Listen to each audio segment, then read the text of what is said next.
This is section 6.5, solving polynomial equations.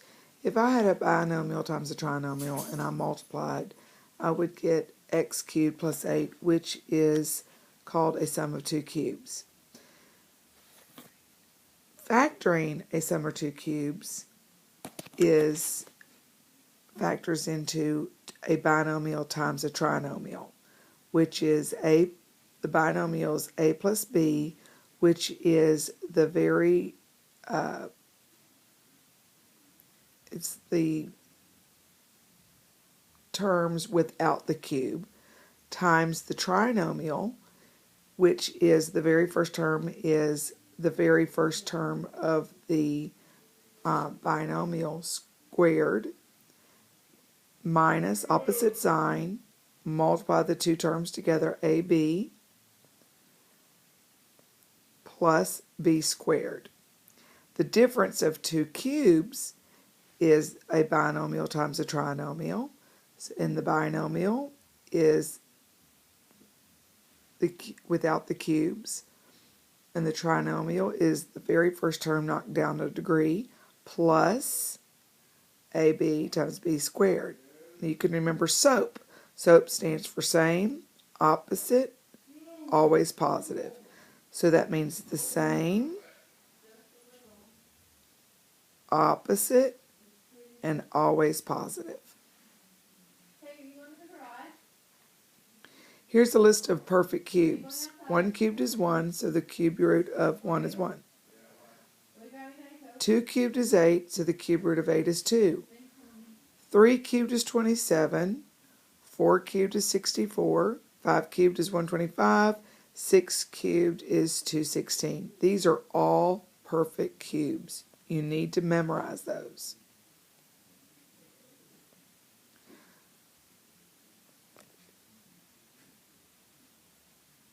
Okay, x cubed minus 64. That is the difference of two cubes, which the formula for the difference of two cubes is a minus b times a squared plus ab plus b squared. So always write the formula at top, and then you plug it in.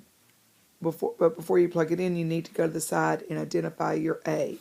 Your a is the cube root of the first term. Your b is the cube root of the second term. So the cube root of x cubed is x. So my a is x.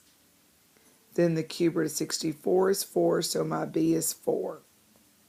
That's very important that you identify your a and your b. And then it's just plugging into the formula. The formula is a minus b, so that's x minus 4. The trinomial, it's a squared, so the first term is x, so that's x squared. Opposite sign, then I multiply a times b together, so I would multiply x times 4, and I get 4x. Then I square the last term, so I'm squaring 4, which is 16. By the way, this trinomial is prime. You cannot factor any more, so this is your answer.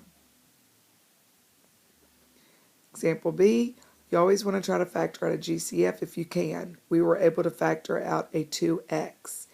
Then look at the remaining polynomial. That is a sum of two cubes. The sum of two cubed formula is a cubed plus b cubed is equal to a plus b times a squared minus ab plus b squared. I'm going to go to the side and identify my a and my b. Remember, a is the cube root of the first term. The first term is 8x cubed. So a is 2x. My b is the cube root of the second term. The cube root of 27y to the third is 3y. Then it is just plugging it into the formula. Don't forget to bring down the 2x because your GCF. Then it's just plugging it in here. A plus b, that would be 2x plus 3y. Then the trinomial, I'm going to square the first term. My first term is 2x. I'm going to square 2x and I get 4x squared. Opposite sign, multiply your a and your b together. So I'm going to multiply 2x times 3y and get 6xy, and then square the last term and get 9y squared. Does not factor anymore.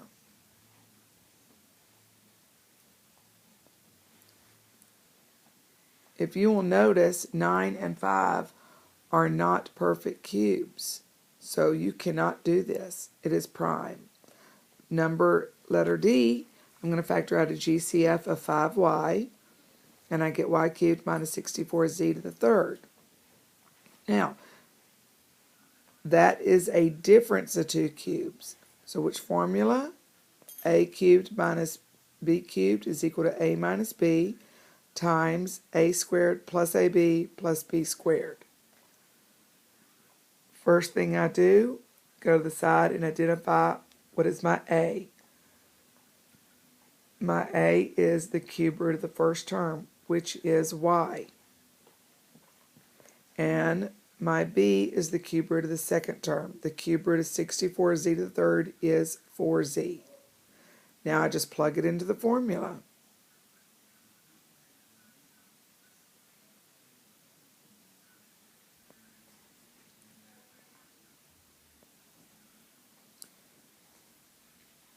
I'm going to factor out a GCF of negative 2w.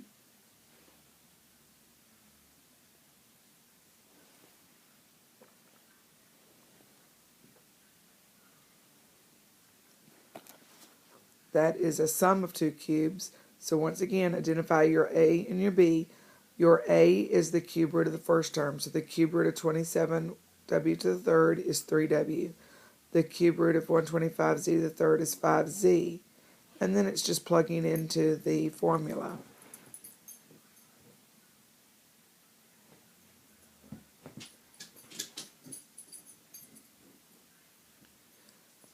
Now, example 2, we have 6 terms.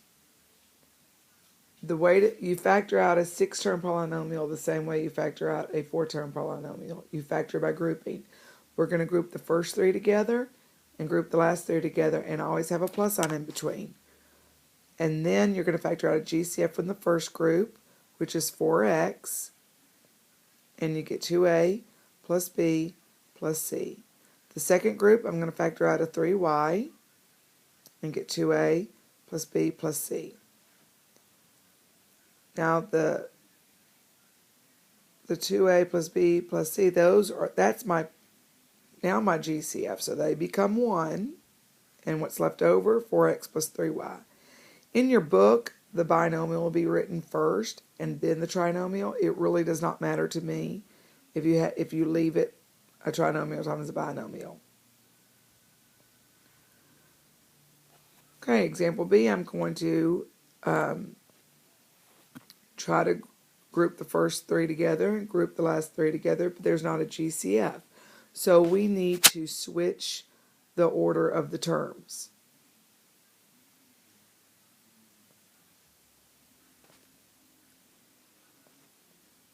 Notice that I put all of my y's in the group together, and then I grouped all of my z's so that they would have something in common. Remember, when you group the first 3 together, and you group the last 3 together, that negative has got to go inside. Now my GCF is a 5y, and my GCF in the last group is a negative 4z. Remember, when you factor out a negative, you change the signs. Now notice that the 3g minus 2h is kind of backwards from each group. That's fine. You can just rewrite it, but they are identical. So they become 1, and what's left over is the 5y minus the 4z. So example C, I'm going to group the first 2 together.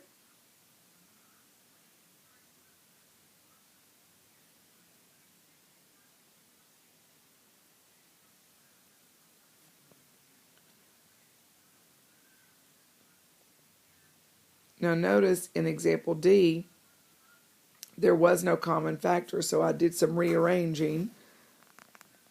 I put my A's together, and then I put my z's together, or my b's together. Then I factored out a GCF of a, and then I factored out my b's. But notice the groups are not identical, so that didn't do anything. So this is a polynomial that cannot be factored. It is prime. Now x6 minus y6, that is a perfect square, because x cubed times x cubed is x to the 6, and it is also a perfect cubed. Excuse me, it's a perfect square and it's a perfect cubed. So you could use it as a perfect square or a perfect cube. Always use it as a perfect square first if you can. And this is a difference of two perfect squares, so that's what I'm going to do first. So it factors in x cubed plus y cubed and x cubed minus y cubed. Now notice x cubed plus y cubed, that is a sum of two cubes, which I'm going to factor using the formula. And then the x cubed minus y cubed, that is a difference of two cubes. So I'm going to factor that into the binomial times the trinomial. If you want to rewrite the binomials first and then the trinomials, you can.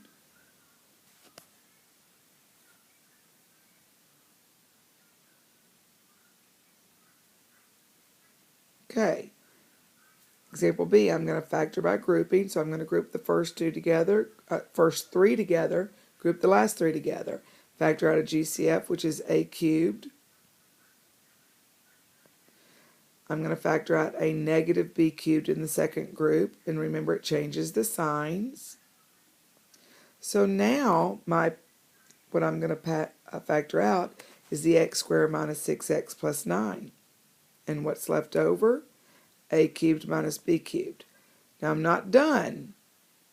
X squared minus 6x plus 9, that is a perfect square trinomial that factors into a binomial times a binomial, or you could say x minus 3 quantity squared.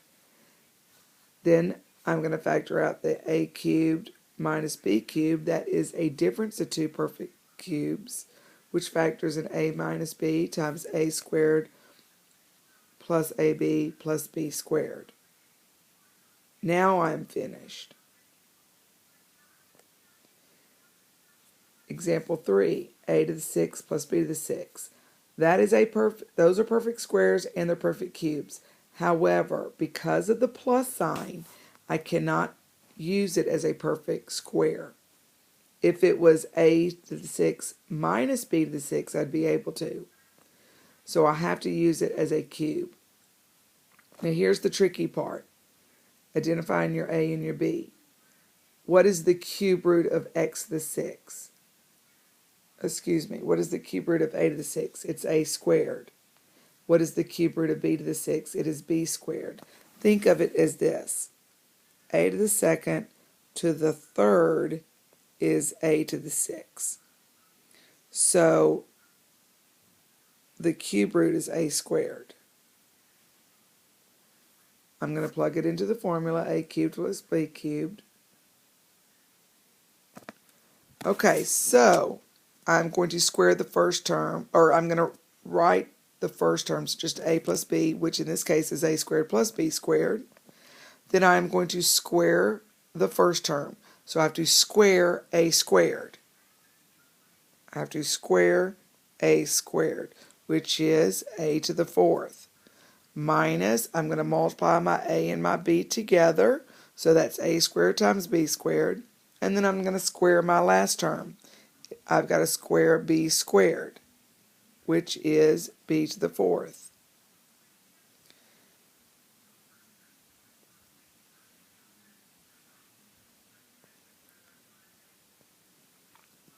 Okay, you try to do example 3D by yourself.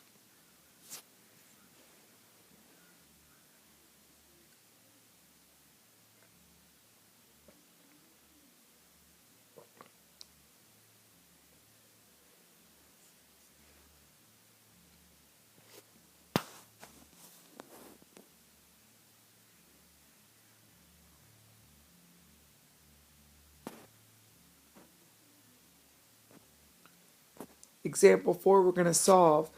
So with solving equations, we have to factor first and then put each factor equal to 0. Notice that x cubed minus 64, that is a difference of 2 cubes. So I'm going to factor that. Identifying my a is x, my b is 4.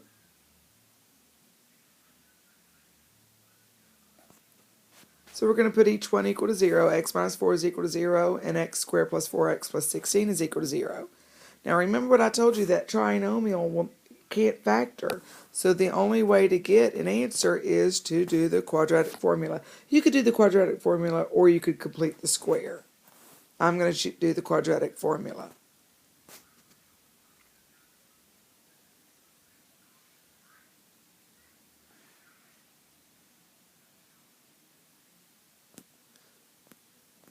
Okay, now notice that's negative square root of 48.